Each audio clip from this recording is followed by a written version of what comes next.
I've listened to Poems, Prayers, and Promises by John Denver for 3 months. And I listened to it once yesterday. Welcome to Spin It.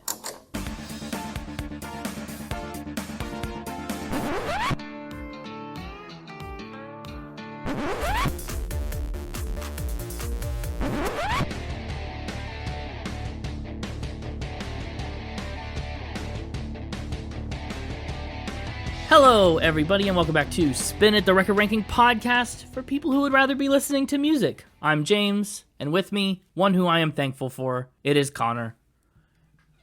He's really here, I promise. Sorry, I was silencing my phone, and then I didn't know what to say. And you silenced yourself. Hi. Hi, hello, yes, this is, technically, it's a holiday special. This is the episode that comes out right before Thanksgiving, so that's exciting. And I thought, John Denver felt like a good Thanksgiving pick to me. I don't know about you, but I have a lot of nostalgia wrapped up in John Denver. I don't. Really?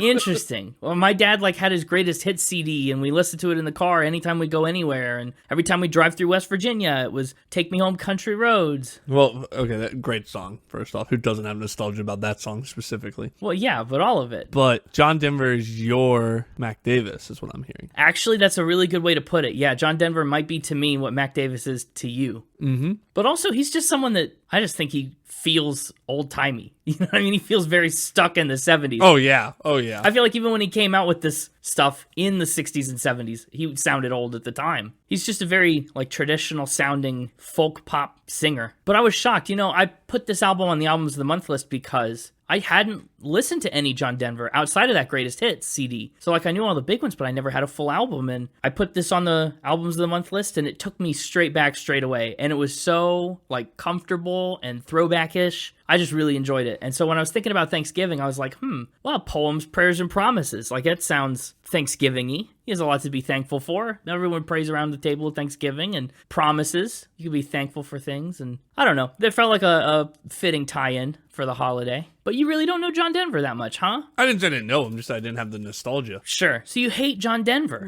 That's what I said. How could you? What did he ever do to you? He made me go home. He made you go home? And wouldn't even let me take the highway. No, you can't take the highway. You have to take the country roads to the place you belong. Highway was faster. Well, maybe, but the country roads were more your speed. No, but I like John Denver. Okay. I think he's one of those ones that I know his big stuff that everybody knows. I don't know how many of his deeper cuts I know. Yeah, I'm the same way. And this is a curious album because it's half and half. Oh, so you also hate John Denver then, if we're the same way. We both hate John Denver? Apparently. Whoa, no. What a thing to discover. And now of all times.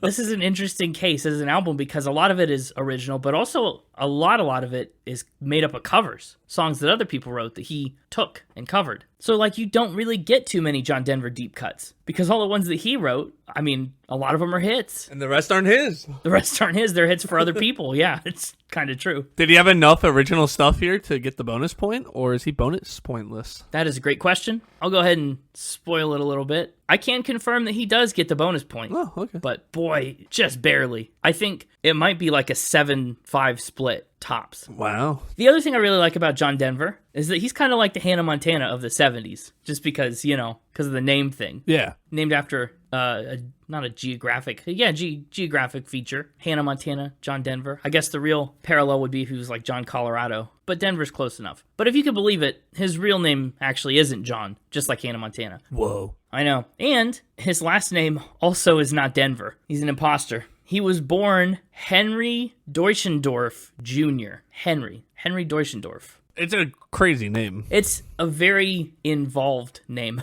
There's a lot of syllables and a lot of extra letters to pronounce in there. Yeah. He wanted to go by that name as a musician. Yeah, he did. And it was too long then. He was tried to, and then he had a friend that told him, look, man, if you want to get your name on marquee signs, if you want to get your name up in lights... You need less characters. You can't be Henry Deutschendorf.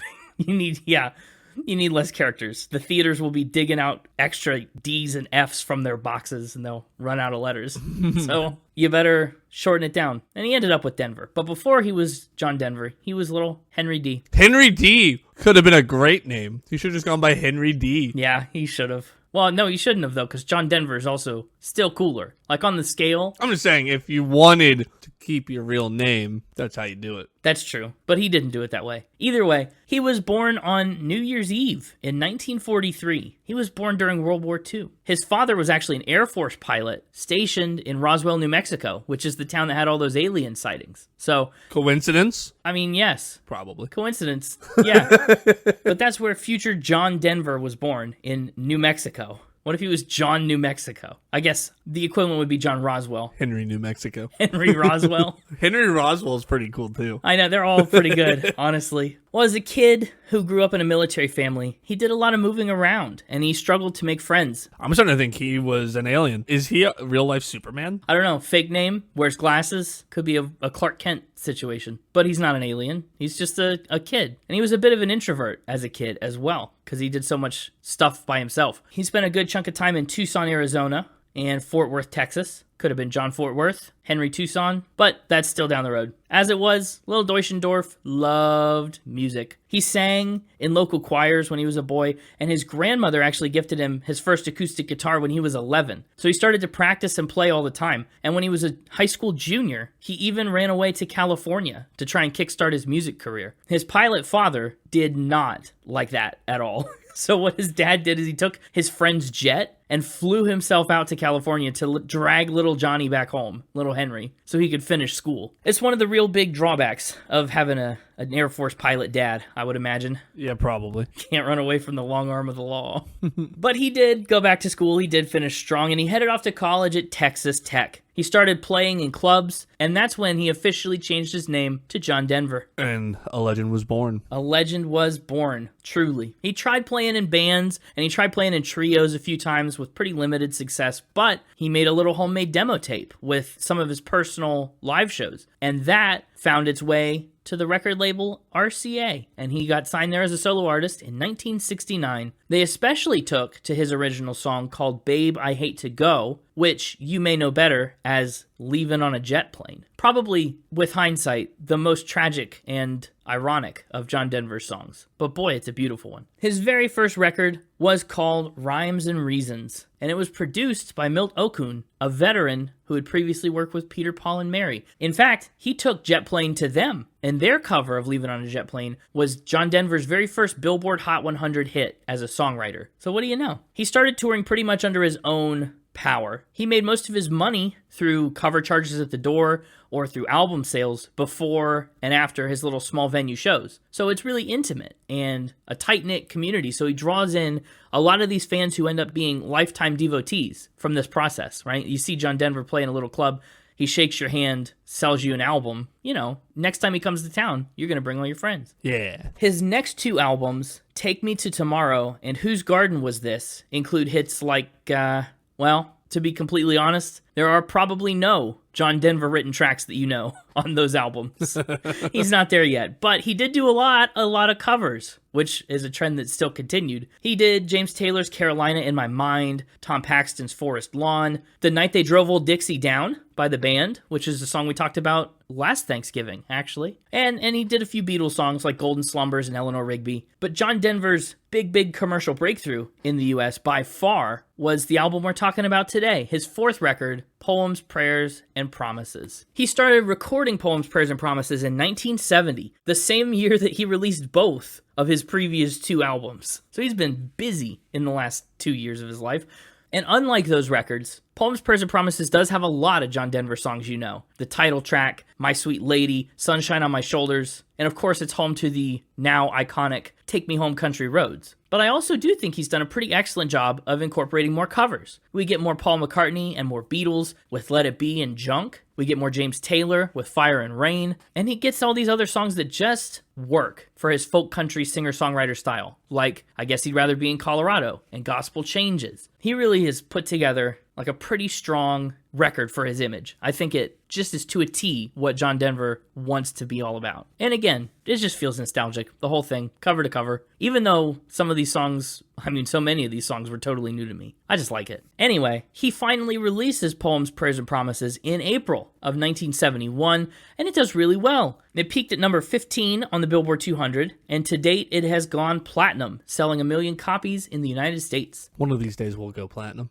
Yeah, probably. Hank is on his way there, slowly but surely. But John Denver sure went platinum. And the individual singles did even better. Country Roads hit number 2 on the Billboard charts as a single. John Denver at this point also recruits Jerry Weintraub as his manager, who was a future movie producer. You know, he would actually go on to be remembered for being one of the first managers to book artists for massive arena shows. But John Denver was just about his very first job. So that's pretty cool. John Denver helped launch the career of a guy that would revolutionize tours. But of course, after he started working with Denver, Jerry Weintraub would also go on to work with Elvis and Sinatra, Led Zeppelin, Bob Dylan, I mean, many, many other big names that you know. And of course, even later, he would be known for his films like The Karate Kid and Ocean's 11 from 2001. So what a career he's had to manage John Denver, Elvis, and then make The Karate Kid, like the original Karate Kid with Ralph Macchio. Pretty cool. I know. I would say he really put the wax on.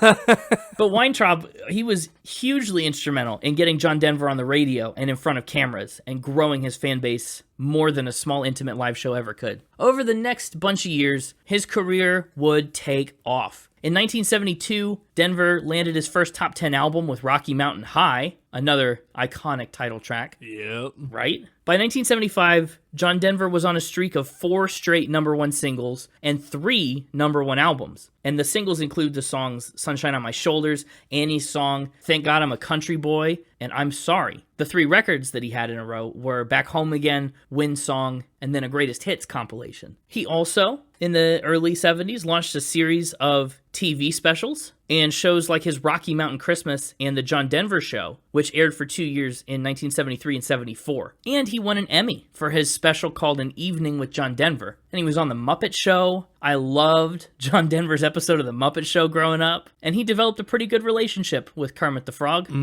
because that led into a pair of Muppet specials that he did, which is just so fun. John Denver and the Muppets feels like just a perfect combo. That is fun. Denver was also quite the activist and philanthropist. He did a lot of work for environmental conservation, which you could expect from a guy who sings about country roads taking me home, thank God I'm a country boy, look at the mountains, how beautiful. You know, it fits his brand. But he did a lot of conservation work. He founded a charity focused on sustainable living. He spoke out about AIDS. He spoke out about international relations, world hunger. He did a lot of other stuff. He also regularly helped fundraise for the Aspen Camp School for the Deaf and the Aspen Valley Hospital. And that's because he lived, actually, in Aspen, Colorado from 1971 to the end of his life. Over the course of his lifetime, John Denver would release 26 studio albums, 6 of which sold platinum or better, and he would put out 44 singles. But sadly, John Denver's story is another one with a tragic ending. Growing up with an Air Force dad, John Denver was always fascinated by flying and by space. He actually was even on the board of a space committee for a long time. And he was a hobby pilot for years and years and years. He had more than 2,700 hours of flight experience and all kinds of certifications.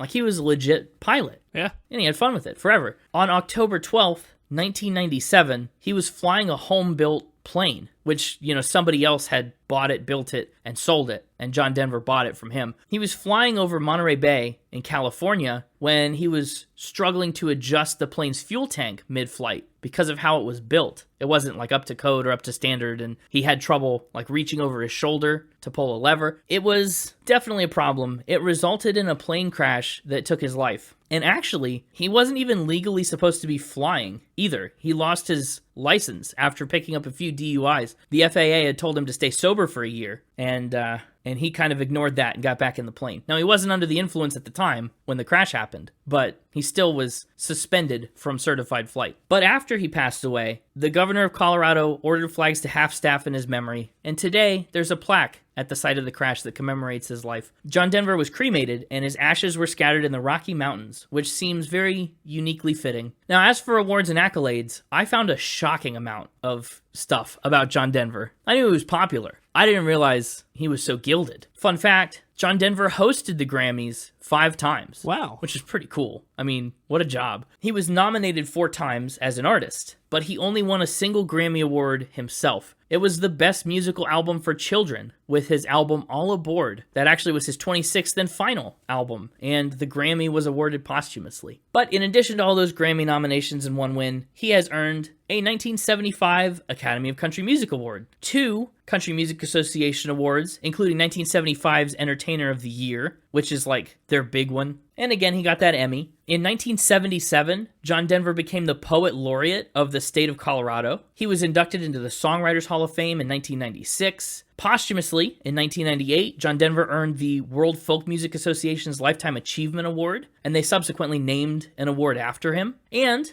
as of 2007, the Colorado Senate voted to proclaim Rocky Mountain High as one of their 2 official state songs. State Senator Nancy Todd said, "John Denver, to me, is an icon of what Colorado is." And then they took it even further in 2011. John Denver became the very first artist inducted into the Colorado Music Hall of Fame, which is at Red Rocks Amphitheater. And as if it wasn't cool enough to have written a state song, well, John Denver has written 2. In 2014, West Virginia bestowed the honor on Take Me Home Country Roads. And what I learned is that John Denver is only the 2nd person ever to achieve that feat, after Stephen Foster, who was alive in the 19th century. And he wrote some of those like classic folk songs, like "Oh Susanna" and "My Old Kentucky Home," which is the Kentucky state song. He wrote "Swanee River," which is the Florida state song, and more. So John Denver, this is a good trivia tidbit for everyone who goes to like bar trivia nights. John Denver is one of only 2 people to have written 2 state songs. Huh, that is a fun fact. I know.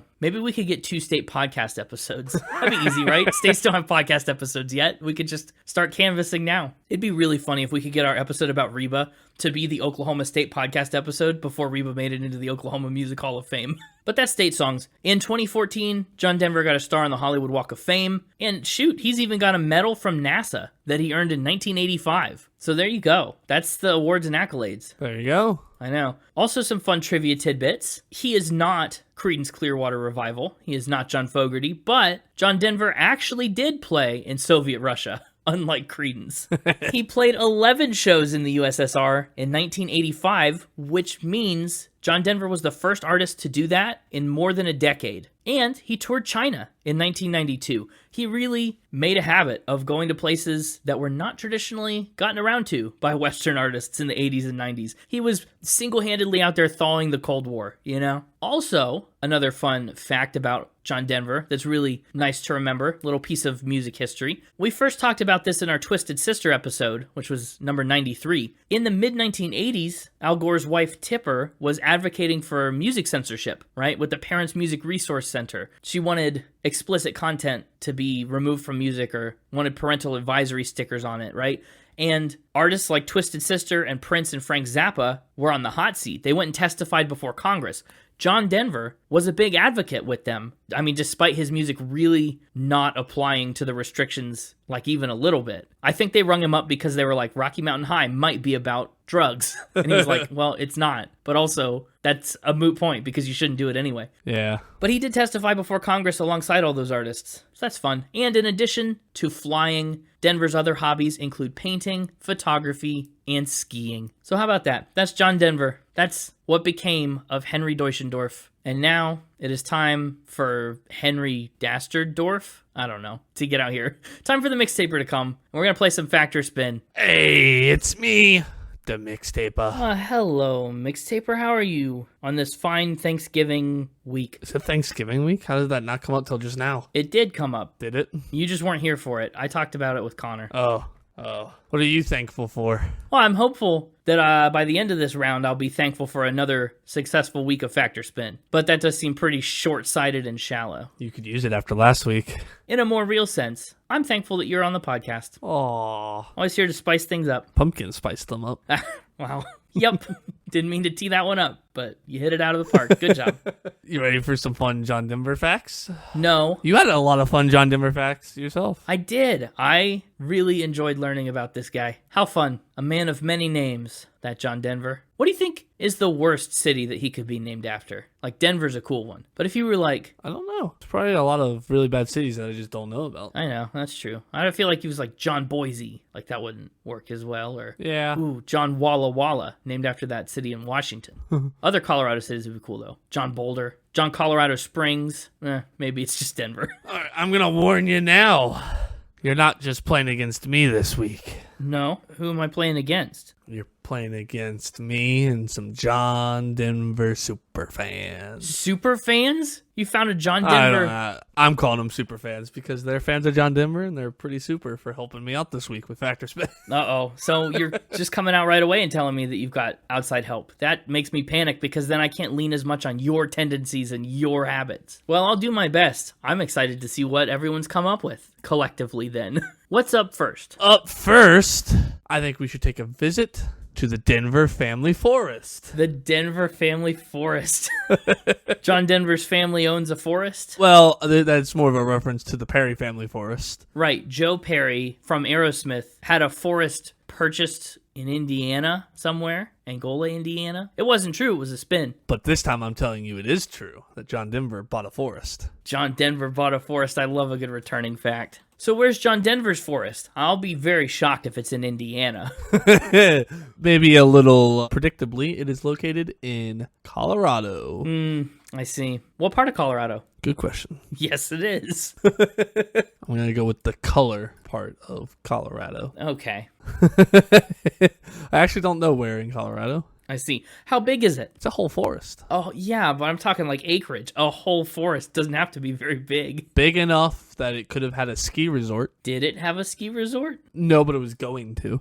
I see. So is what you're getting at that it was going to have a ski resort and John Denver said, no, the Rocky Mountains, I'm going to buy this forest and prohibit you from putting a ski resort here. Yeah, that's pretty much it. Yeah. Okay, that makes sense. Now, did he do anything with the forest or just like hold on to it to save it from land development? It eventually became part of the WinStar Foundation, which Denver co-founded actually to help promote environmental conservation. No, that's very nice. And he did use the land as a sanctuary for nature education and environmental research, such as teaching Boy Scouts. That's cool. That is so like him. That he did himself. Yeah, that's really neat. How much did it cost to buy a ski resort's worth of land? Well, for that, we're going to have to play guess that dollar amount. Sometimes you don't do it. So I was hoping this would be one of those times. But you don't know how big it is or where it is. How can I possibly make an educated guess? Here's a spoiler alert for you.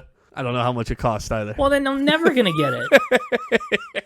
All I know, he bought it to prevent it from becoming a ski resort. He used it to teach Boy Scouts about survival skills and conservation, such as when he spent a week on the land with a Boy Scout troop, teaching them survival skills like fire making and how to cook a meal using natural ingredients found in the forest. That's pretty cool. And then he would play music around the campfire in the evenings. Friends around a campfire, everybody's high. Yeah. I think this almost was true. Yeah? I think you just made it fake. You think? I really do believe that John Denver bought a forest. I really could believe pretty easily that he did it to stop development and ski resorts and tourism. And I do even believe that he taught Boy Scouts on it. But I think you just knew that I was believing it and tried to take it over the top with a week in the woods with them and survival skills and fire, food, natural meals. And I think that was embellished. Locking that in? I don't know. I'm almost afraid to now. I feel like so much of it was true that's the only thing that doesn't sit right with me. That last little bit that you said. I'm going to need you to lock in an answer. I think you just barely spun it. I think you did just enough to make this one count as a spin. Because I really do believe that he bought a forest. This is a true fact. Darn it. I thought I was playing a head game with you there. Instead, you were only playing with yourself. I so believe so much of that. And I should have because it was true. I just thought you would sneak in some little detail somewhere. I was very tempted to make it a spin. Like the forest wasn't in Denver or, something. Oh, man, that would have been nasty. I know. But yeah, he spent a whole week in the Colorado Rockies with the Boy Scout troop. Taught them how to cook meals and play music and encouraging them to take responsibility for protecting the outdoors. And this is courtesy of the Boy Scouts of America archives, is where I found that little bit of detail. Oh, John Denver superfans. Yeah, well, the superfan told me about the forest, and then while I tried to find sources for all facts, even those provided to me Right. by superfans, and while doing that, found my way into the Boy Scouts of America's archives. Nifty. Yeah. I'm ashamed that I let myself be tricked by that, but you got to admit, You did all the tricking yourself. I know. I got in my own head. I should have said it was a fact. Speaking of heads and getting in them, Okay. somebody stole John Denver's head. Stole his head Yeah. on like a statue of him? A bust, but yes. Well, a bust is just a statue without the rest of the statue. Also, if you steal the head from a bust, why didn't you just finish the job and take the whole thing? Well, I mean, they did. They just took the whole bust, Oh, well, then they didn't steal his head. They stole his bust. which was of his head. And shoulders, probably. Actually, no. Just head. Oh, well, Head and neck. see? I was right. Where is this John Denver bust located prior to its theft? A little predictably, Colorado. Always is. But like where in Colorado? Well, it was on display at the First Bank Center, Okay. which is like a venue. Yeah, sounds like an arena. Some sort of arena-like thing. Yep. It was on display there after being donated by his estate when he was the first inductee in the Colorado Music Hall of Fame. Oh, okay. That's nice. And why did somebody steal it? Did they have a motive or a suspect? Did it just disappear one day? It disappeared. Well, let's just say it was there at the start of that day's Saints and Sinners Halloween Ball, headlined by Five Finger Death Punch. Oh, okay. But by the end of that show, the head had disappeared, presumably in the hands of a sinner. Right, because theft. Yeah. Well, that's curious. So they don't know what happened to it. Yeah, as far as I don't know if they've ever found it. So another one for the Spin It Mystery Department. What happened to John Denver's head? John Denver's headless out there. Interesting. Headless Henry. Nice. I'll be honest, they probably either replaced it and or found it or something, but I didn't look that far, so I'm leaving it up to the mystery department to find out. Sure. It's a Thanksgiving episode, but this sounds a lot more like a Halloween fact. It's true. But is it true? Maybe it's a Halloween spin. It could be. I think this is a true fact also. I think the bust, of course someone's donated a bust for his induction, and just sitting there. Somebody walked off with it in the middle of a performance. Pretty tempting, you know? It is a pretty tempting bust. Maybe the country roads took him home. I don't know. Whatever happened, though, I think it was real. So I'm going to say this is a true fact. This is. It's wild that I said true fact on this one and not the last one. But that's its own thing. Carry on. This is a true fact. Yeah! Well, not yeah, because his bust got stolen. Hey, if you're out there, if you're listening right now, and you have John Denver's bust, if you are a really big John Denver fan, and you stole his bust because you want to go look at it in your own home or whatever, and you listen to all the new content that comes out about John Denver, and you're listening to this podcast, go return the bust. They care about it so much that the police issued a call that was like, bring it back to the station, turn it in, no questions asked. Like, just give it back. We want it back so badly, like, we don't even care that you took it. That's wild. I would ask a lot of questions, mostly about how they took it. I guess we didn't get into how big it was, but if it was life-size or bigger, which seems like, of course it was, because why else would you make a bust? Just a tiny little bust. But if it was life-size or bigger... There's a before and after the theft. Well, is the after picture just not there? Yeah. It is. It's literally... it's John Denver's head, and then it's just the podium without his head on it. What a hard thing to walk out of the Colorado Music Hall of Fame with. I know, right? When you stuff it under your jacket, like, do you put it in a stroller? I kind of thought you would say spin because of that exact concept of, like, there's no way somebody just was able to walk out with it. They would have been questioned or stopped. I really thought you would have had some logistical questions that would have made you go spin on that one. No, this is my John Denver head. I brought it from home. It's my emotional support John Denver head. That's right. Pretty cool head, though. It's a good bust. It's missing his glasses, but I guess his eyes are made out of bronze, so he doesn't really need them. It must have been heavy. I don't know. I mean, it probably was. The more I think about it, the more outrageous this crime becomes. I should have said fact on the forest. Darn, I could be sitting pretty at 2 for 2 right now. You could, but instead, you're sitting at 1-1. Tragic. Up next, John Denver once tried to write a song entirely using bird calls. Boy, I love this. That's hard. Hard to do, or like this is a hard fact? Hard to do. I mean, Oh, okay. I don't know much about the fact yet, but it just sounds difficult to execute. What's his vision for this? Like, exclusively bird calls, so no lyrics. Are the bird calls arranged in a rhythmically pleasing way or any specific order? Correct. Inspired by his love for nature, he attempted to compose a song made entirely from bird calls using recordings from various species of birds captured on various conservation sites around the world. Okay, so that answered my next question too, because I was going to ask if he was going to use actual recordings of birds or if he was going to like imitate bird calls, just like do it himself. Because those are very different. I mean, we just learned last week how good Queen was at emulating certain sounds with their voices. That's true. I'm not saying it couldn't be done. I'm just saying it shouldn't be done. This was real bird recordings, including 3 pretty notable birds that we should probably talk about during this fact. Okay, what are the 3 most notable birds? His pet parrot and his 2 pet eagles. 2 pet eagles? That doesn't seem legal. Probably not bald eagles, though. I mean, there's other species of eagle, so they're not bald eagles, right? Oh, they were bald eagles. That's not legal. There's no... It is if you have an exotic wildlife license. John Denver had 2 pet bald eagles. He had 2 pet bald eagles because he had his exotic wildlife license, which allowed him to care for a pair of rescued bald eagles named Freedom and Liberty. Little on the nose. Well, Little on the beak. what are you going to do? Well, yeah. Okay. Interesting. Pet parrot is another one that I feel like is just going to fall by the wayside if we don't address it. Yeah. Well, we can address it and then go back to the eagles if you'd like. Did his parrot talk? Yeah, it was a trained parrot named Harmony that he was trying to get to sing for the song, but it mostly just kept mimicking his laugh. Nice. Hate beak all over again. Oh, dang. It's true. This isn't the first time we've talked about Singing birds, I guess. It's hardly ever the first time we've talked about anything. But actually, that's not entirely true because we just talked about stealing heads for the first time. You just never know. So what prevents this bird song from happening? He's got the birds, apparently. He's got the ideas. Where does this fall through? The sound engineers couldn't really mix the bird noises into anything resembling a coherent like melody. Couldn't or didn't want to. Because if I were an engineer listen. and this nature forest man came in here with 6 bird calls recorded, he's like, let's make a song. I'd be like, I can't do this. I'm going home.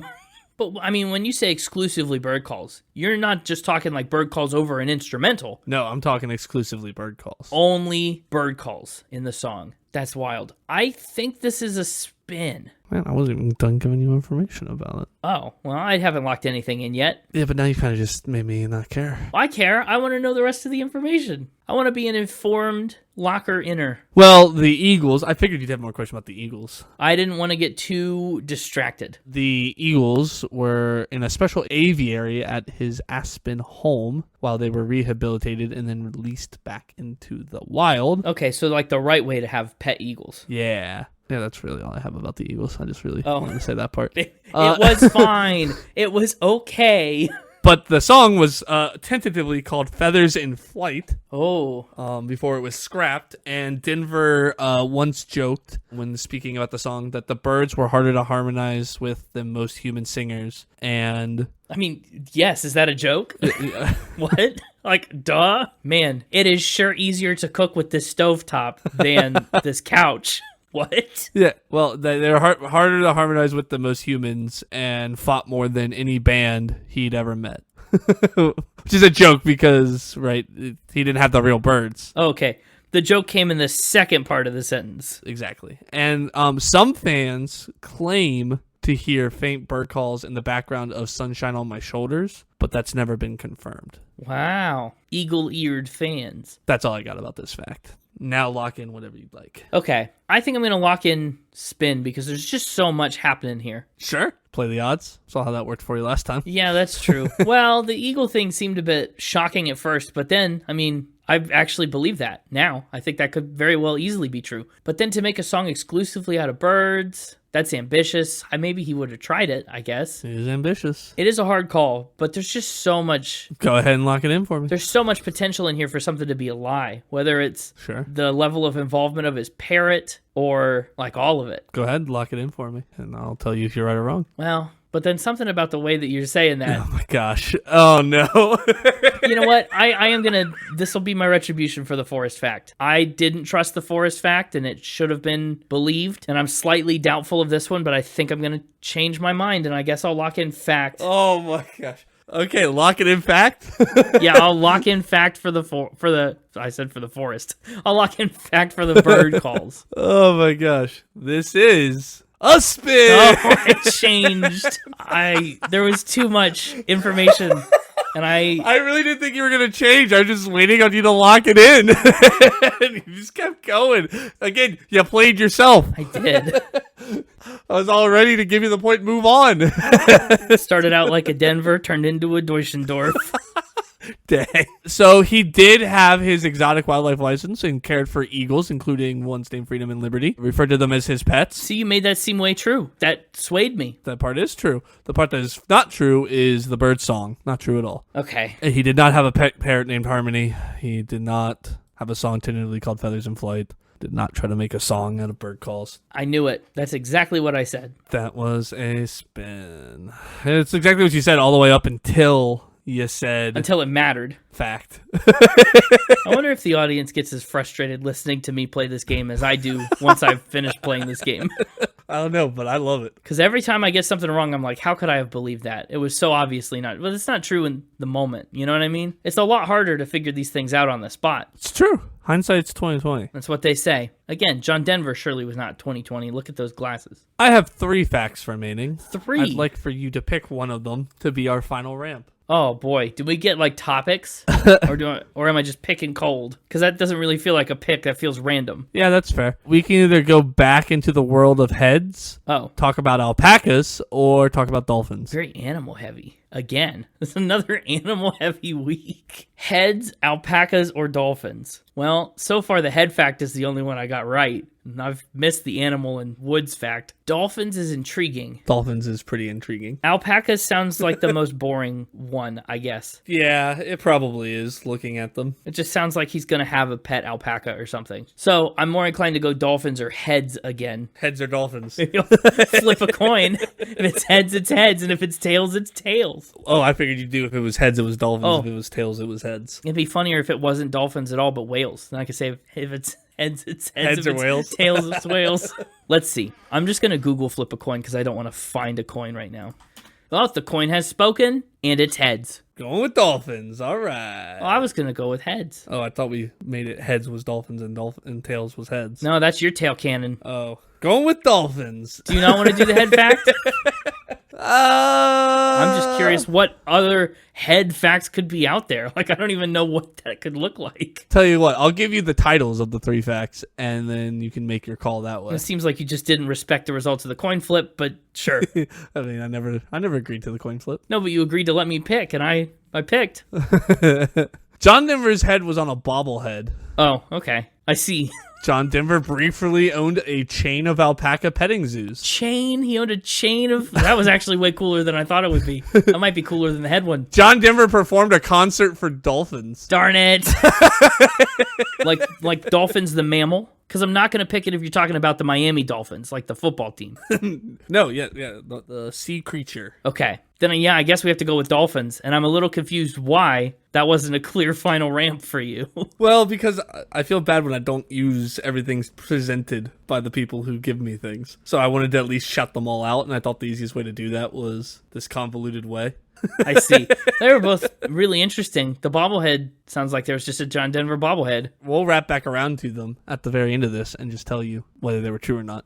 Okay, sure. But Dolphins, concert for Dolphins. Concert for Dolphins. It really was just going to be my final ramp, but then I was like looking at the other ones like, yeah, but these are cool too. Ocean dolphins or like SeaWorld dolphins? Ocean dolphins. Wow. In 1984, John Denver held a concert on a boat off the coast of California. Read my mind. As part of a marine biology event. I see. So the concert was for marine biologists and dolphins were there? Well, he brought underwater speakers that played his acoustic set for the dolphins, hoping they would respond to the music. Awesome. Was that part of a science experiment or just for fun? I assumed fun. I mean, fun would be fun. So he goes out there, he plays for Dolphins. How do they respond? Do they respond? Some eyewitnesses claimed that the Dolphins gathered near the boat and quote unquote danced to Denver's song Calypso. Calypso? That's on the nose again. Come on. That's telling you what. Of course, that's the song I guess he would play. This is what the witnesses claim. Right. I'm not saying that they actually did it. Just, people see what they want to see. Right. I'm just choosing. I mean, the song choices. Oh, it's fishy. Yeah. They're mammals. Chill. Yeah, but ocean. That's true. Yeah. What did the other animals that weren't dolphins think? They're probably like, ugh. They're like, man, we weren't invited. How come we don't get to dance to Calypso? Sunshine on my fins. Thank God I'm a country fish. They change all the lyrics up to be fish related. Is there anything else I need to know about this? This was part of the work with the WinStar Foundation, the foundation he co-founded and helped buy the forest. Okay, that's cool. Yeah. Oh, concert for Dolphins. For the 50-50. I'm weirdly inclined to believe this. I'm just going to sit here silently and let you play yourself again. Go ahead. Yeah, I know. I'm going to do it. I'm going to get in my own head. I think I'll stick to my guns here. I want to believe this, that John Denver, of all people, performed a concert for dolphins. Seems like it could be part of a science experiment. Marine biologists would want to know that, right? Dolphins are smart. That was part of the awareness thing, was to raise awareness for marine, conservation and the intelligence of dolphins. Yeah, well, now we're doing it too. We're participating in that cause, even if this is a spin. This is a true fact. Yes, dolphin concerts. Congrats on the 50-50. Thank you. I was worried. I was really afraid. Should have been at least 3-1. Actually, it probably should have been all 4 for me. I was just so close. That was fun. What a fun 4 facts. If you had gone with bobbleheads, we would have talked about a 2005 limited edition John Denver bobblehead that was produced to raise money for his environmental charities. It depicted Denver with his signature round glasses, bowl-cut hair, and a mini guitar standing on a tiny mountaintop. Only 1,000 units were made, and they sold very quickly, raising money for the WinStar Foundation. And fans resold the bobblehead online and donated those proceeds to the charity as well.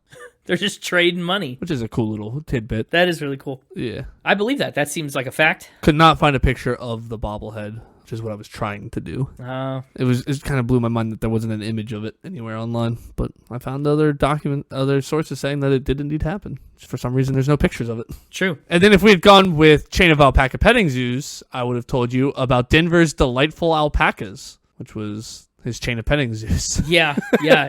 His real chain of petting zoos? The zoos were themed after his songs, like Rocky Mountain Pen and Sunshine Stables, where visitors could feed and pet alpacas, and acoustic performances of Denver's music played in the background, serenading both the animals and guests. But none of that's true. It was a really fun spin made up by a fan. Oh, okay. Alpaca chain. Love the spin. Thank you for the submission. If you, listening right now, want to submit me true facts or fake spins about artists you know and love. Or no, you don't have to love them. You can email me. Mixtaper@spinitpod.com. Mixtaper@spinitpod.com. There you go. And I will get your submissions. And do the smart thing and tell me how you want to be credited in the episode, because I will credit you. I'm hesitant to give out people's names without their permission. So, tell me how you want me to credit you. Yeah, that's wise. So that I can credit you properly. I can't find a picture of this bobblehead either. Yeah, that's what I'm saying. But, online, I found multiple things that were raised a bunch of money. It's kind of blowing my mind. Yeah. Really had me on pause. Anyway, I hope you enjoyed this round. I thought it was fun. I did. It was a blast. A lot of really cool facts here. Some other mixable mentions. There's still more? I told you they were super fans. I guess so. It was mainly things you already had in the rundown or alluded to in the rundown, so I avoided them. Yeah. How he was a licensed pilot and almost became an astronaut. Yeah, very close. Really cool. One that I didn't use because the other one seemed cooler was that he was arrested once for chainsawing down his own house. That's awesome. What? Well, it turns out it was really just mainly cutting through furniture and then his patio and deck and stuff out in his yard, and the neighbors called and complained, and they came and were like, you seem to be having a mental breakdown while you're going through this divorce. We're going to bring you in till you calm down. Wow. It was it did turn out to be all that exciting, but the title is awesome. Yeah, that was striking. I'm surprised we didn't end up with a second repeat fact. John Denver performed at the Olympics. You can't predict me. I can't, but he did perform at the Olympics in 1984. He sure did. Yeah, you see, you knew it. He wrote the theme song for the Sarajevo Olympics, and he was a commentator for skiing. See, you knew it. Why would I bring it? Just out of the goodness of your heart because it's cool. He wrote a song for a planetarium. The Muppet Show stuff. He already came. We almost had another apartheid fact. So quickly? We've been on a bit of an apartheid kick. Don't say that. That's not what it sounds like. We've almost had relevant apartheid facts. Well, we had that Paul Simon was like boycotted by the UN because of suspected ties to apartheid. John Denver was banned from South Africa for being anti-apartheid before apartheid ended. Banned from South Africa. So, that's very different. Yeah. In fact, completely the opposite. Yeah, but it was apartheid adjacent, so I thought that was funny. And then another spin they suggested was that he tried to sell a Country Roads board game, but I didn't think you'd buy that. I might if it was a good enough game. Would you play a board game where you had to navigate the back roads of West Virginia, featuring miniature trucks and horses with the objective to collect song lyrics scattered across the countryside while avoiding bad weather cards? I mean, I've done it in real life, not the song lyric stuff. I've navigated the roads of West Virginia. Well, that's not the point. Okay, well, that's all I got. Yeah, fun. Hey, what a Thanksgiving week. How about that? I'm thankful for all the great listeners who helped me beat you in Factor Spin, or at least 50-50 you. I'm thankful for all the ones that don't.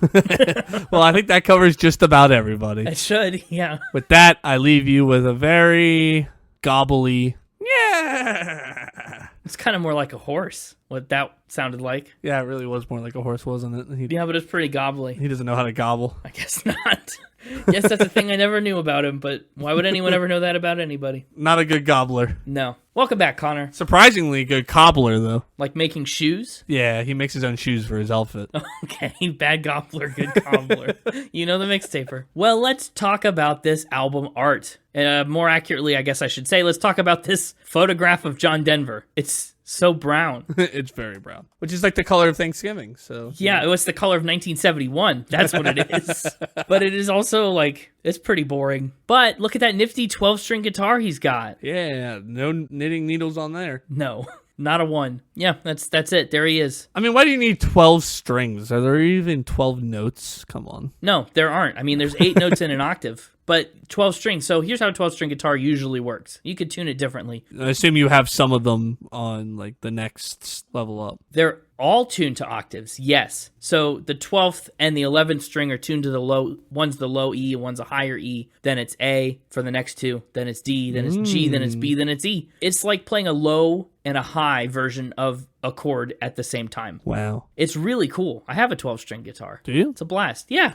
Nice. Yeah, you can hear him play a 12-string guitar at several different points on this album. So it's a neat cover. Nifty little shot. Nifty little 12-string guitar. Yeah. Well, without further ado, let's get into it and talk about these dozen tracks. These poems, these prayers, these promises. And up first is the title track, Poems, Prayers, and Promises. That's right. We're going to talk about all three of them right away. I know, really kind of spoiling it right at the very beginning. So you got some familiarity with John Denver's hits. I'm guessing that doesn't include Poems, Prayers, and Promises? It actually does. Really? You knew this? Yeah. I'm not so sure that I did before I picked it up. Well, now who's got the nostalgia for John Denver?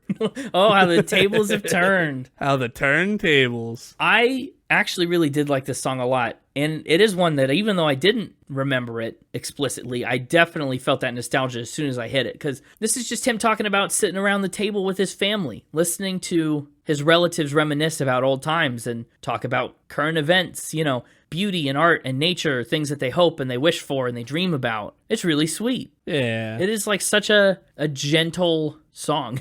And he just has such a style to it. Like, his lyricism is really cool. I've been thinking lately about my life's time. Like, that's just a really interesting sentence. A really captivating way to start off the song. I love the chorus on this song. I mean, I love the verses too, but just the way that he sings, talk of poems, prayers, and promises, and things that we believe in. Like, it just sounds so sweet. Yeah, it's so folk and country and calm. Calm, yeah. It makes me want to care for a bald eagle. It makes me want to nurse a bald eagle to adulthood. To be fair, I think that's a drive every American is born with, so. It's just innate. It's in the blood. Yeah, it's in the blood. But this really gets the blood boiling. This is an eagle nurturing song. I'd nurture my eagles to this song. Yeah. It does make me want to go out into the woods, you know, and just like sit and watch the sunrise. Yeah. Like, I don't know what I would do once I got there, but it makes me want to go. Yeah. What you do is you just go sit there and you pass the pipe and talk about poems, prayers, and promises and things that you believe in. It's true. Think about all the things you'd like to do, like to raise a family, like to sail away and dance across the mountains on the moon. Man, it's so cool that he can make us collectively reminisce. That's what Poems, Prayers, and Promises is. It's like he remembers his own specific life, but he remembers it for all of us. It's a great opening track, and a great title track, really. Because so many of these other songs kind of follow those themes, right? Of things that we hope or wish for or find beauty in. And it's just peaceful. And he carries on that peaceful vibe with track 2, because it's a cover of the iconic Beatles hit, Let It Be. Sure is. Now, did you know Let It Be? Never heard of it. Never heard of it. Yeah, no, the original is from the Beatles' 1970 LP of the same name. Obviously, one of the most successful songs ever written in history. It's just such a good song. It is. It's hard to do a bad version of this song. Yeah, it is. Paul McCartney said the lyrics for Let It Be came to him in a dream. Mother Mary, like his Mother Mary, showed up to him in a dream and spoke these words of wisdom to him, said, let it be. But it's just, I've never heard the John Denver cover prior to listening to this record. You know, I'm so familiar with the Beatles' Let It Be, and I mean a lot of other versions of Let It Be. But there was something extra nice to hear it in John Denver's voice. It's a good tribute to the original. I don't think he does much with it that's super unique, but it's just cool that he puts his voice to it. And in 1971, I mean, the song came out a year ago. Yeah. And that's the case for a lot of these other songs too. You're like, oh, this song has been around forever. It's huge. Well, it hadn't been around forever when John Denver did it. So he was really, I guess, clairvoyant about what was going to be big, popular, and enduring. But yes, Let It Be. It's great. First cover on the album. What a time. Yeah, I don't know what else to say other than just that. It's John Denver singing Let It Be. It's exactly what you think. Yeah. Yeah, so 2 songs that you knew to start off the album. I mean, you might not have known the Denver version, but of course, Let It Be. Indeed. But then there's My Sweet Lady. Did you know My Sweet Lady? It's a bigger hit. I did not. I would still consider it a Denver deeper cut, yeah. It is, of course, a John Denver original, and it came out as a single in 1977, even though it was on this 1971 album and first showed up as a single in 1973. So 6 years later, it came out again, and it did decently well. I don't think Denver's version of My Sweet Lady made too many waves, but a cover of the song by Cliff D. Young did chart at number 17 in the US and did okay in Canada and Australia too. Now, unlike Queen's Sweet Lady, this one's actually about a sweet lady. It's about like a wedding, right? Yeah. I promise I'll stay right here beside you. Today our lives were joined, became entwined. It's just such a sweet snapshot of this moment. And it's so quiet. I mean, they've all been quiet. Well, I know, but just this one in particular. He's a quiet guy. He is, except for when he's not. Yeah. Because by the end of the song, the intensity does build quite a bit. But I just mean, I like the blend of string instruments here. He doesn't go overboard with a lot. There's just like a few guitars. It's something you could play around a campfire with like 3 people and acoustic guitars and have it sound reasonably exactly like this. There's a little piano in there, but it's certainly very far from the focal point. I think it's a really beautiful love song, a nice ballad. I mean, it is a very pretty song. I honestly think of the songs on this album, cover or original, it's got to be in the top 5. Top 5 of a... Okay. Maybe. Might be a little bit of a stretch, but I don't think it's much of one. And then we kind of get into this phase of really quick songs for a minute, because track 4 is Wooden Indian. Now, this one's not quiet. It's not subdued. No. This is one where he decides to holler a little bit. But, like, he's John Denver hollering. Yes. It's still somehow, like, a quiet holler. He's got a soft voice. Yeah. But he does a good job at backing that up with, like, double-tracked and triple-tracked vocals on this. On Wooden Indian, there's some harmonies. He kind of at least tries to make himself appear a little tougher. I like the instruments on this one. Oh, yeah, really good, aggressive guitars. And it's funny because it almost kind of hangs on, like, 2 or 3 little bass notes, and they kind of play the melody around them. I think it ends up being really compelling. And what's interesting about it, too, I feel like this is a pretty progressive song for 1971. I think a lot of people in 1971 probably weren't talking too much about the white man stealing away the home of the Native Americans. But here's John Denver. You know, the activism and the philanthropy is shining through. Indeed. I'm not saying it's a song that's like aged well content-wise, but I mean, just the fact that it's called Wooden Indian should, like, you know, it's not a thing he would say like that today. But the messaging, at least, holds up. It's an interesting little track. It's only 1.5 minutes. It goes by really fast. I mean, both the next 2 tracks go by really fast. Yeah. Now, Junk is the next song, and it's 1:45, close to it. It is another cover, another Paul McCartney song, in fact. Paul McCartney wrote Junk while he was in the Beatles in 1968, but it didn't get released until his first solo record in 1970. And through the course of the song, he talks about all kinds of junk, right? Stuff sitting in a shop window and like just trash and garbage, things that have formerly been useful but have been discarded or worn out with age. And it's a really cool lens for nostalgia and storytelling. It's interesting stuff that was picked to be junk. Oh yeah, motor cars, handlebars, bicycles, parachutes, army boots, sleeping bags. Like, the first three are just kind of like, okay, yeah, they're all, like, vehicle-related things, right? Yeah, that's true. And you think of, like, junk cars. That's a normal thing. Uh-huh, exactly, right? That makes sense. It's a good start. But then the next set, parachutes, army boots, sleeping bags for two, like, puts a very specific vibe in your mind. Like, if you're trying to keep the trend of all these things in each grouping are related to one another, right? Yeah. And it all becomes, like, what? Military gear. Uh-huh. That's been discarded. And then you get candlesticks, building bricks, something old and new, memories for you and me. Like, that's the next pair. Yeah. Man, something old and new is usually a wedding themed thing. That's true. Memories for you and me. I'm not sure how candlesticks fit in, but building bricks, something old and new, and memories for you and me, and it all give me like progress. Yeah, but it's now junk. Yeah, sure. It's interesting historically, the context of this song too, because I mean, we talked about how John Denver was born in World War II. Yeah. Paul McCartney, the same. And this song, I mean, was written in 1968. You know what's happening in 1968? Vietnam. Like, war, which we'll talk more about later. War. It's a major concept on people's minds. And I do kind of think probably Paul McCartney's reaching for that when he does come up with these images, parachutes and army boots. And, you know, it's very much like a relevant motif at that point in history. Yeah, and like maybe the war stuff is junk. Maybe we're progressing past it. Maybe we're building new things out of the destruction and the rubble that was World War II. You know, that's a really interesting song. And John Denver sings it really well. Now, I'm not even familiar with Paul McCartney's version of Junk. Actually, I so far only know the John Denver version. Oh. Yeah, but I really think he does a great job with it. Again, cool nostalgia, cool storytelling. I love Paul McCartney. So it makes sense that I like that song a lot. And then Denver decides to take us to church on track number 6. Take me to church. I'm going through the forest on my way past the eagles. Not in a Hozier way. No. No. In a gospel changes way. Oh. Yeah, this song employs a lot of like biblical parables and like church stories and a lot of like Christian motifs into the song, talking about how life changes and how people grow and develop and just how life is, how you learn as you go through life. Who did this song? Great question. This song was written by Jack Williams. Another cover, but I do think John Denver's version is like the predominant version. Probably. It's a good version. Yes, it is. It kind of feels like a lot of the melody of Colorado Rocky Mountain High. I think there's definitely some parallelism here between this song musically and other things that he would go on to write. But you know what? It's a good melody. Gospel change is still going down. It's still happening just like it's always happened. And then we get into the maybe most iconic John Denver song of all time. Take Me Home, Country Roads. I mean, it's gotta be, right? I think so. Now, obviously, you know the song. Do you know the album version of the song, or have you only, predominantly heard, like, the single version? The single version. Me too. And I think it's always refreshing to hear the album cut and what it originally was like. Now, this song is a Denver original, of course, but it was co-written with Bill Danoff and Taffy Nivert. They were inspired by a drive through Maryland, of all places.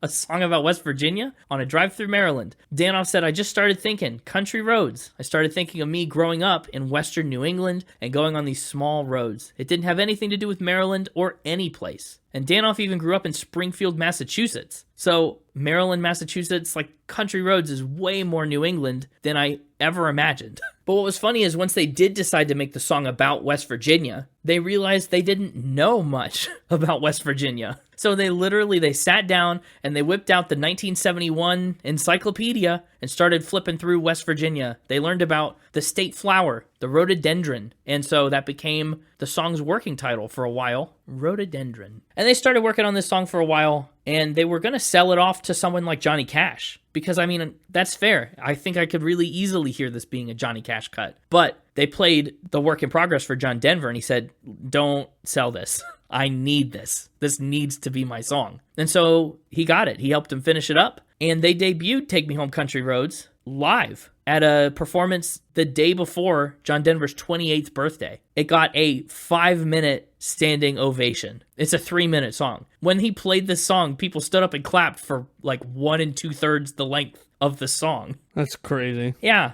Well, and understandably so, though. Listen to it. Instant hit. It came out in April of 1971, went to number 2 on the Billboard Hot 100. By the end of the year, it would be certified gold, and in 2017, it hit platinum. And it was also inducted into the Grammy Hall of Fame in 2023. It made it into the Library of Congress's National Recording Registry. And again, as of 2014, West Virginia state song. As it should be. Right? What else could it be? What else could you possibly choose that is equal to or better than this, West Virginia? I don't know why that sounded like an indictment. You did choose this. Like, you did it right. But man. I mean, the only other option that even like, no, this is it. This is It's gotta it. be this. Yeah. Man, it's just stunning. And think about it. I think it's easy to take these lyrics for granted because you hear them so much over the course of life. But like, just think about it. Almost Heaven, West Virginia, like hooks you right away. Life is old, older than the trees, younger than the mountains, blowing like a breeze. What incredible imagery. So you probably haven't seen this movie, so it probably means nothing to you, but I'd love to send you the clip for you to watch real fast from a movie that I love. Well, what's the movie? Kingsman: The Golden Circle. It's a very popular franchise. Spy, James Bondy style. Oh, maybe I have heard of that, but not anything specific. Hang on, I'm pulling up the clip.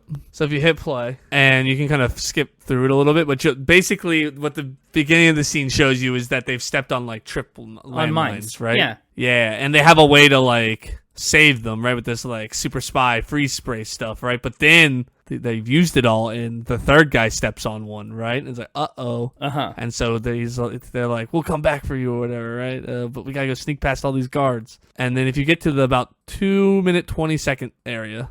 2:20. So funny. Pretty stupid. It's pretty stupid, but it's pretty funny. I don't know where you're at it, but it gets to the very end. Hold on. We're almost there. That's really something.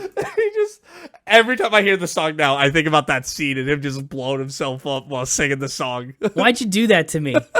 I like this song. It's a great movie. It's a good laugh to get every time I hear the song. I guess so. Every time I hear it now.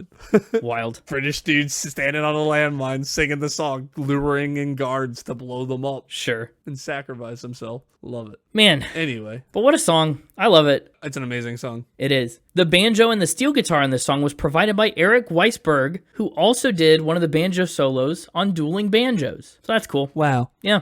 Oh, and lately, you might have seen a modern resurgence of country roads, if it ever was kind of unpopular, and it never was. Yeah, I mean... But the reason you might have seen a resurgence lately is it's been reworked and interpolated into a song by country musician Jelly Roll and the certified buffoon himself, Machine Gun Kelly. Yeah. What a combo. I guess he's outsourced his certified poetry to John Denver, who actually, this is certified poetry. So there you go. I mean, there's also the Forever Country thing that the Country All-Stars did. Well, that's true. Back in 2017, 18? 2017, 16, somewhere around there. Where, you know, they all got together. There was like a smash up of Take Me Home Country Roads, I Will Always Love You, and On the Road Again. Yeah. But it was like all the like famous country stars. True. Had like a line or two. It's pretty cool. It was pretty great. It's a pretty cool thing. Yeah. Well, the Danoffs strike again with the next track, too. They helped co-write Country Roads Take Me Home, and then they wrote I Guess He'd Rather Be in Colorado. Now, for a guy named Denver, he sure does sing a lot of songs about Colorado, but I guess you'd expect it. To me, I mean, this song always just feels like a weak prequel for Rocky Mountain High. It's the same exact sentiment, but less powerful, less potent, and less memorable. Yeah. It is, I mean, similar beautiful nature imagery. It's pretty. It's just... He'd rather spend his time where the sky looks like a pearl after a rain. You know, because he's a guy that's trapped in the city, right? Waiting for the subway for his commute. But he would rather be in Colorado, where the only thing you earn is what you spend. And in the end, a quiet cough is all he has to show. He lives in New York City. What a twist. It's nice, but at this point in the album, it's nothing we haven't really heard before. And if you've listened to John Denver's greatest hits, it's nothing you're not going to hear better later. So I came in a little cynical, I admit, on Guess He'd Rather Be in Colorado, because it is a very pretty song. Sure. But it's short, and it's here. It's fine. It's short, it's here, it's fun. Yeah. Mostly I'm in a hurry to get to Sunshine on My Shoulders. Yes. Just an excellent track. Another one I knew from way back in the day. Another highly nostalgic track for me. This one actually became a single after the album came out, and it peaked at number 1 on the Billboard Hot 100 in 1974. Billboard would go on to rank Sunshine on My Shoulders the 18th best song of 1974, and it was especially popular, again, in the wake of the Vietnam War coming to an end. It also landed at number 1 on the Canadian Top Singles chart. It's wonderful. It's so simple. It's how sunshine makes you feel. On your shoulders, you get happy. I just like, on my shoulders. It's so nice. Sunshine on my shoulders can make me sunburnt. Sunshine in my eyes can make me blind. Sunshine on the water looks lovely. That's not really the lyrics, but you get it. Boy, it's beautiful. And that's the first verse, right? All about the sunshine and how it makes you feel.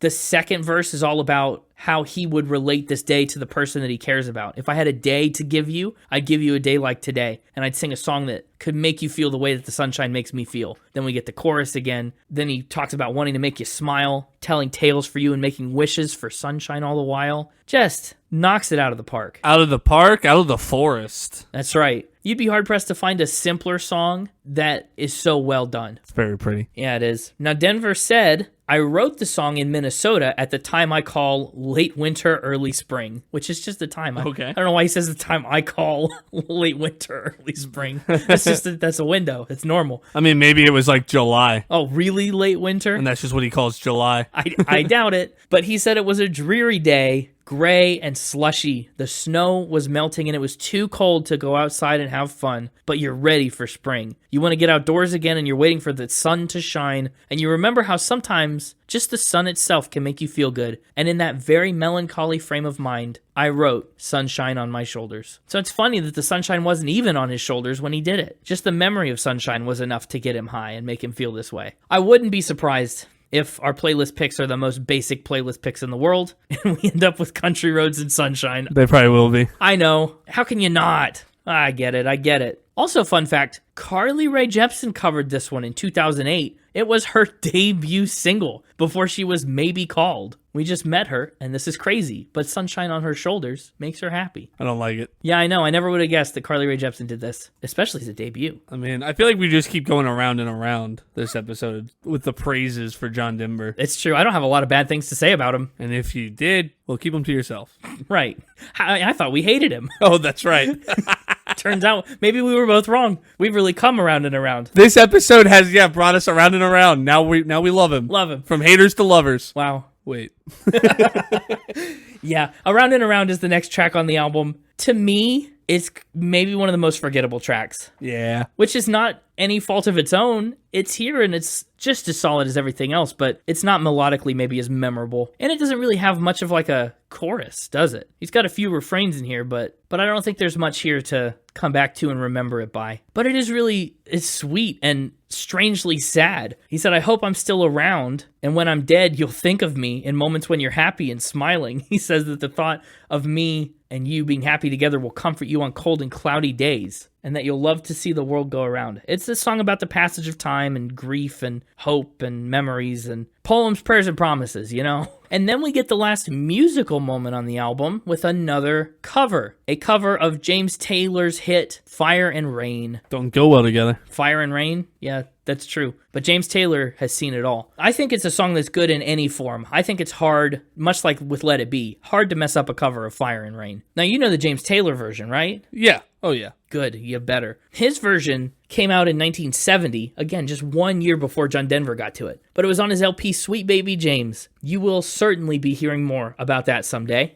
James Taylor's version charted well in the US and Canada and the UK and Australia, but it deals a lot with grief and loss after Taylor lost his friend Suzanne to suicide. So it's just a beautiful song. Like the first half deals with that, and then the second chunk of the song is about Taylor's own struggles with drugs and depression, and then the third and final part is about struggling with fame and notoriety and coming to terms with that reality. And so the whole gist of it is I've seen fire and I've seen rain. I've experienced the good and the bad and the happy and the sad of everything. And this is his observations through that. I always thought that I'd see you again. I always thought you'd be the constant in the fire and the rain. And now that can't happen. It is so tragic, but like in a beautiful way. John Denver's version, of course, is great. and it wasn't a single. It's just an album cut for him. Yeah, I mean, after going through Take Me Home Country Road and Sunshine on My Shoulders, I mean, what is there left to do on this album? Well, we've got one more little thing to talk about, but I couldn't call it a song. I mean, if we can call what Kanye did songs, I think we can call this. He made songs.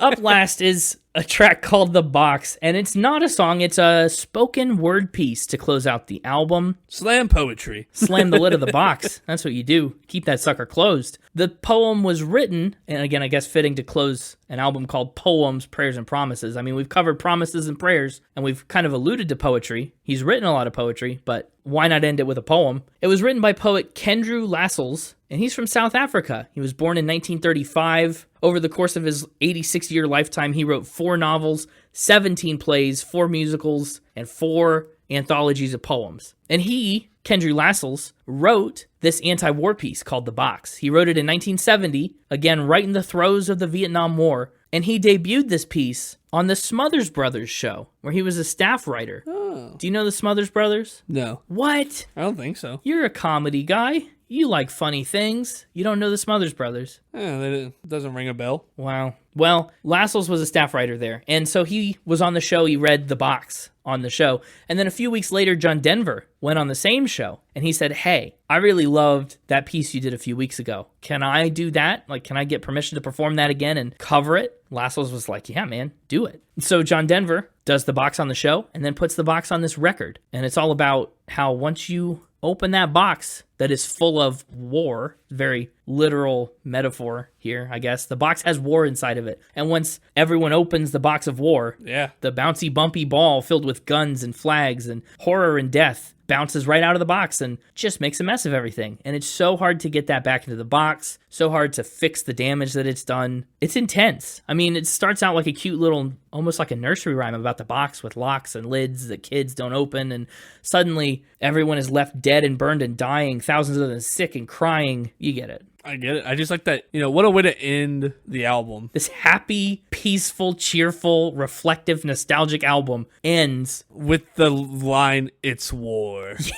Yes, I know. Wow. It really leaves like a really strong impression because of that, I think, because it's so tonally different than everything we've been working through. I think it's a really interesting end to the album. And actually, I mean, I know you're not a fan of spoken word in songs, but this isn't a song, it's just spoken word. Maybe. No, I liked it. Yeah, I like it too. I think it's a really good inclusion on this album, even though it's kind of an oddball choice. But it's not really that oddball of a choice, because, I mean, the album's called Poems, Prayers, and Promises. 3 things that can very much be alluded to war, especially at the time this is going on and the time he was born in. I mean, it's a very war-y time. Yeah.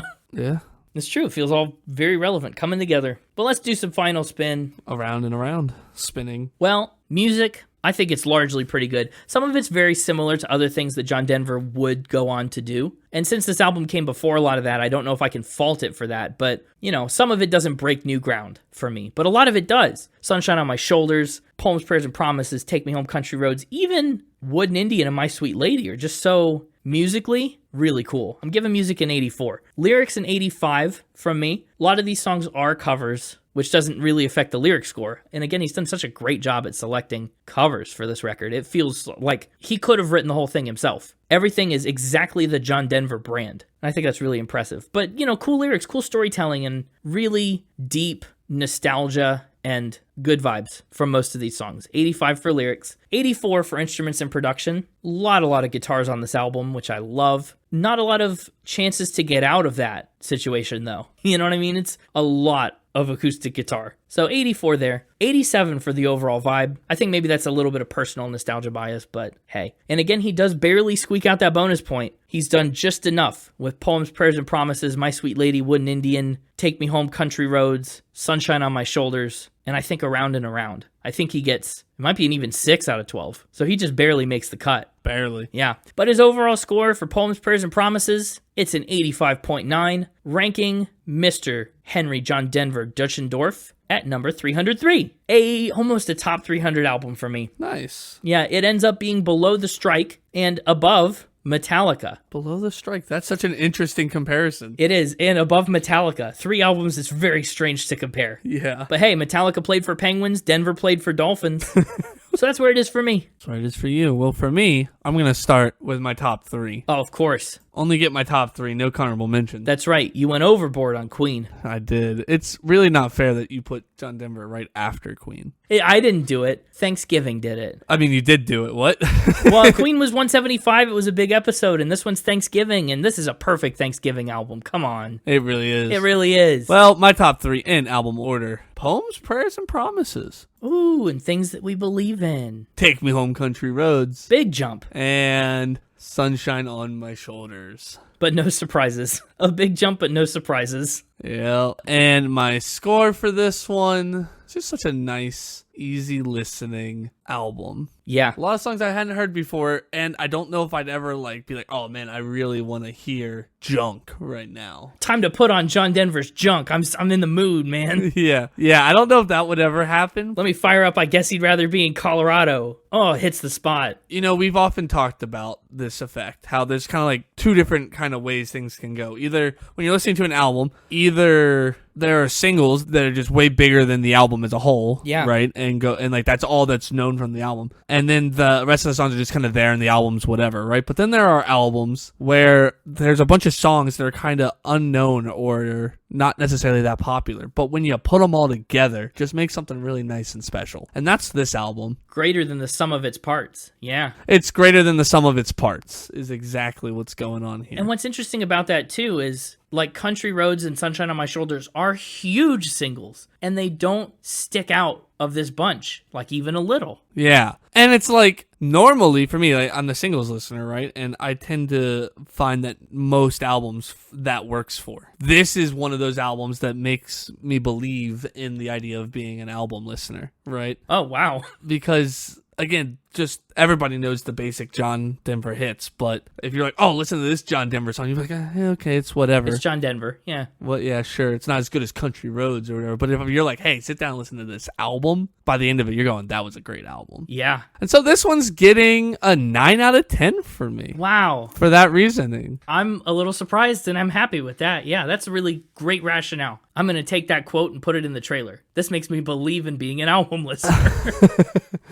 It's going lower on the 9s. It's going to go right below Dr. Demento. Good grief. Right below Dr. Demento, right above Creedence Clearwater Revival. Above Creedence. Yeah. That's a wild one, because you knew every single song on Green River. You'd heard Green River before. Mm-hmm. That's where it's going. Interesting. As for a unit, 9 Reasons to Hate John Denver. Is that a funny unit? We don't have any reasons to hate John Denver, but if you've got 9 of them, sure. Maybe not to hate John Denver. 9 reasons not to hate him. Not to love him, just not to hate him. I think that's what we'll go with. I think that's funny. 9 reasons not to hate John Denver, to be clear. Yep. Okay. Yes. Wonderful. That's a very funny unit. And I think you called it early on that the playlist picks are going to be Take Me Home, Country Roads, and Sunshine on My Shoulders, unless you have changed your mind on that. It's just hard not to. You just can't not. You can't not. And so we shall. Especially because all the other songs that I would take, mostly, I mean, Poems, Prayers, and Promises and My Sweet Lady aside, I feel like everything else I would take is a cover, like Fire and Rain. Yeah. And again, because they're greater than the sum of the parts, right? Once you remove them from the sum. They're just parts. Yeah. Junk parts, potentially. True enough. Well, there we have it. There we have it indeed. What a Thanksgiving episode. We will see you next week when we will rank another album and do this another time. It'll be a blast. You won't want to miss it. And if you want to stay updated on all the things Spin It, you can find us on social media at Spin It Pod Official on Instagram, at Spin It Pod on X, and on the web at our website, www.spinitpod.com. Hey, if you're listening right now and you're thinking, man, I'd really like to spread the word about this podcast that I love and or don't hate, if love was too strong. Like, maybe. Yeah, maybe like. Then maybe go tell a friend whose head you'd steal. Okay, not actual head, like a bust. Yeah, well. Okay. I don't like to put those kind of limitations on people. Do what you will, but tell your friends. Hey, if you had a friend who, if you saw their head sitting on like a table or in a box with a plaque or in a box with some sort of plaque, and you steal that head, maybe tell them about this podcast. Okay, sure. Don't tell them that's why you told them about the podcast. Let them find out for themselves. When their head is missing. We'll see you next week, and until then, you know what to do. Give thanks and keep spinning. Did we do it? I am a turkey. No! I'm a turkey. No, that's what I was exactly... I got me 13. That's exactly what I was talking about. That's exactly what I was talking about. I said, did we make it to the end? I had it in my notes that had to be the outro banter. That I wasn't sure if you'd remember. I did. I'll hit him with it in the outro I banter. put it at the end of my notes too, and I said, did we make it? Or did we get it without Turkey Bird? Nope. It's a spinning tradition. It has happened every single year. We might not be good at birthdays, but I'll be darned if we miss a Turkey Bird.